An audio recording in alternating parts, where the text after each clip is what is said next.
1 ಸ್ಪೂನಷ್ಟು ಕಡಲೆ ಹಿಟ್ಟು, ಮೊಸರು, ಸಾಲ್ಟು, ಅರಿಶಿನ ಮತ್ತು ಸ್ವಲ್ಪ ನಿಂಬೆಹಣ್ಣಿನ ಜ್ಯೂಸು ಇದನ್ನೆಲ್ಲ ಹಾಕಿಬಿಟ್ಟು ಚೆನ್ನಾಗಿ ಮಿಕ್ಸ್ ಮಾಡಿಕೊಳ್ಳೋಣ. ಚೆನ್ನಾಗಿ ಒಂದು ಪೇಸ್ಟ್ ಥರ.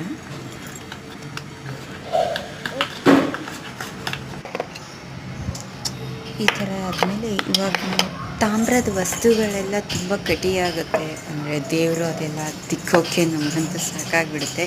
ಈ ಥರ ಒಮ್ಮೆ ಟ್ರೈ ಮಾಡಿ ನೋಡಿ. ತುಂಬಾ ಈಸಿ ಮೆಥಡ್ ಆ್ಯಂಡ್ ನಿಮಗೂ ಇಷ್ಟ ಆಗುತ್ತೆ ಅಂತ ಅಂದ್ಕೊಂಡಿದ್ದೀನಿ. ಟ್ರೈ ಮಾಡಿ ಒಮ್ಮೆ. ಫೈನಲ್ ಆಗಿದೆ ಯಾವ ಥರ ಕ್ಲೀನ್ ಆಗ್ತಾಯಿದೆ ಅಂದರೆ